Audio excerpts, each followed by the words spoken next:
कि देवबंदी आलिम ने चिढ़ा के वो बता रहे थे कि अगर कयामत के दिन अल्लाह पूछेगा कि मतलब अगर 8 निकल आए तो हम कहेंगे कि हम 8 को पार करके ही आगे गए थे 20 तक। अगर 20 निकल आएगी तो तुम 12 कहाँ से लाओगे? अच्छा अच्छा, ठीक है। अच्छा ये तो सवाल। ऐसा ही है। पहली बात तो जो ऐसे ऐसी बात करता है उससे ये पूछना चाहिए कि अल्लाह ताला कयामत के दिन क्या रकातों के बारे में, तरावी की रकातों के बारे में सवाल करेगा? ऐसी कोई बात है कि अल्लाह ताला पूछेगा कि तरावी तो सुन्नत है, तो सुन्नत के बारे में एहतिसाब थोड़ी होगा। कोई 8 पढ़ रहा है, कोई 8 भी नहीं पढ़ रहा, मान ले कोई 2 ही पढ़ रहा है, तो क्या, या 2 भी नहीं पढ़ रहा है, तो उससे एहतिसाब थोड़ी होगा, उसका मुहासबा थोड़ी होगा क़यामत के दिन। ये थोड़ी पूछा जाएगा कितनी रकात तुमने तरावी पढ़ी है। पहली बात तो ये है। दूसरी बात ये कि कल को कोई उठ करके बोलने लगे कि जो भाई ज़ोहर की नमाज 6 रकात है, और उस पर बहस करने लगे, और फिर जब उसको कहा जाए नहीं भाई 6 नहीं 4 साबित है, तो बोले देखो अगर 6 हुई साबित तो हमारी तो 2 एक्स्ट्रा हो जाएगी, हम तो बच जाएंगे, तुम्हारी तो 4। भाई ये रसूलुल्लाह सल्लल्लाहु सूरह अलैहि फातिहा वसल्लम में ही की सब चीज नहीं याद आता, रफुल दिन में क्यों नहीं याद आता है? हाँ कि रफुल दिन छोड़ के बैठे हो, वहां डर नहीं लगता है? वो तो हाँ फर्ज नमाज का हिस्सा है। और सबसे बड़ी बात, सूरह फातिहा हाँ छोड़ के बैठे हो, जिसके बारे में हाँ खुद बाद हनफी उलमा ने कहा कि भाई मैं तो पढ़ लिया, कहीं सूरह फातिहा डर लगता है। इमाम लखनवी या किसने कहा है कि भाई मेरे मुंह में आग डाल दी जाए, ये बेहतर है बनिस्बत इसके कि कह दिया जाए तुम्हारी नमाज ही नहीं हुई। तो डरो तो सूरह फातिहा के बारे में छोड़ के नमाज पढ़े। भाई सूरह फातिहा पढ़ी नहीं, कल अल्लाह ताला ने पूछा, क्योंकि वो फर्ज है, उसके बारे में सवाल होगा। ये तरावी कोई एक रकत भी ना पढ़े, कैसे आप कह सकते हैं सवाल होगा? उतना, लेकिन ये 5 वक्त की नमाज ये तो फर्ज है ना, और उसमें सूरह फातिहा भी फर्ज है। आप बगैर सूरह फातिहा की सारी नमाज पढ़े जा रहे हो, अल्लाह ताला पूछेगा कहाँ गई सूरह फातिहा, अलहम्द कहाँ गई? उसमें सही मुस्लिम की रवायत है ना, अल्लाह बंदा जवाब देता है, हैं? तो वो उस मुकालमे को तुमने क्यों नहीं पूरा किया? क्यों नहीं तुमने सूरह फातिहा में साथ दिया? क्या जवाब दोगे तुम? अच्छा, ये इस तरह की बातें मैंने कहा ना कि इनकी अवाम मुकल्लिद सिर्फ इमाम अबू हनीफा की नहीं है, बेवकूफ है अवाम। मतलब अवाम इतना इस तरह की बातें अवाम से करते हैं, अवाम में से कोई उठ के पूछता भी नहीं क्या हुजूर ये बताएं कि क्या कयामत के दिन तरावी के बारे में भी अल्लाह ताला सवाल करेगा कि तरावी पढ़ी थी कि नहीं पढ़ी थी, कितनी रकात पढ़ी थी, क्या ये भी और सवाल होने वाला है? और और एक फिर वो जो जो 20 से ज्यादा पढ़ते हैं, वो जो बाज मालिकिया तो 36-36 रकात पढ़ते हैं, तो वो तो बोलेंगे 36 पढ़ना चाहिए, 20 हुआ तो हम तो छूट जाएंगे, तुम तो पकड़े जाओगे, अगर 36 हुआ और 20 में तो तुम पकड़े जाओगे।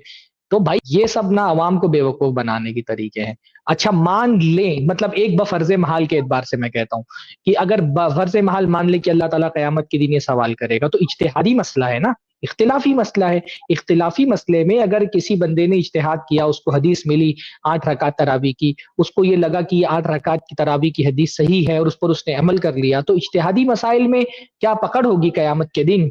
अगर एक बंदा 8 को अल्लाह के नबी सल्लल्लाहु अलैहि वसल्लम की सुन्नत समझ करके पढ़ रहा है, मान ले कि वो मरजू कौल है, गर्चे की वो मरजू नहीं, पर मान ली कि मरजू है, तो क्या अल्लाह ताला उसकी पकड़ करेगा? इज्तिहादी मसाइल में तो 2 कौल हैं, तो आप चाहे ये कौल इख्तियार करें, चाहे ये कौल इख्तियार करें। दूसरे मसाइल में शेख किफायत ने बहुत अहम बात कही कि दूसरे मसाइल में क्यों नहीं दिखता है आपको?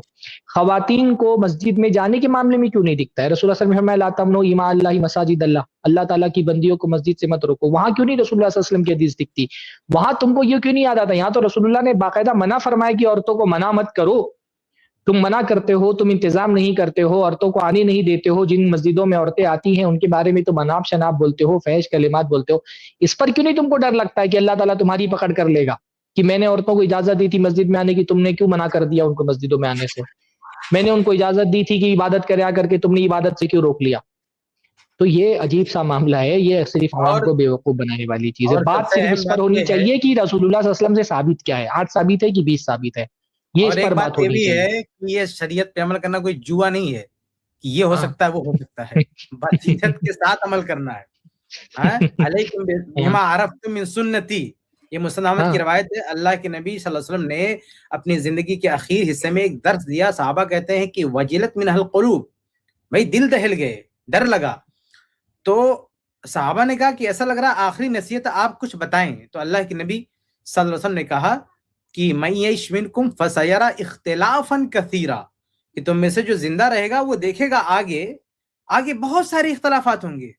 तो उन इख्तलाफात का हल क्या बताया? अलैकुम बिमा अरफ्तुम मिन सुन्नती, मेरी मारूफ सुन्नत। मारूफ का मतलब क्या है?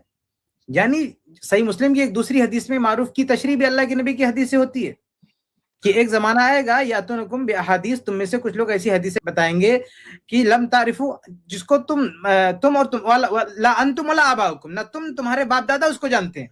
बाप दादा से मुराद पूरा अल्लाह के नबी तक हमारा पूरा सिलसिला नसब, सिलसिले सनद, तो किसी भी हदीस के मारूफ होने के लिए जरूरी है कि अहदे रिसालत में भी वो हदीस हो, अहदे सहाबा में भी हदीस हो, अहदे ताबीन में हदीस हो, हर दौर में मौजूद हो, तब वो हदीस मारूफ और सही कहलाएगी।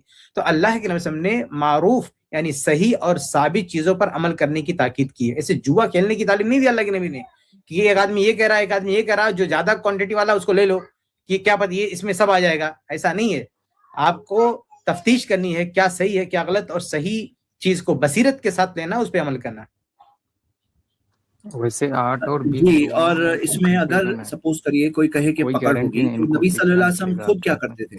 अल्लाह के रसूल सल्लल्लाहु अलैहि वसल्लम का खुद का अमल क्या था? अगर पकड़ हुई तो वो कैसे हो सकता है कि हमारे नबी सल्लल्लाहु अलैहि वसल्लम भी उनमें शामिल हो जिन्हें की इनके मुताबिक जिनकी हाँ, पकड़ होगी?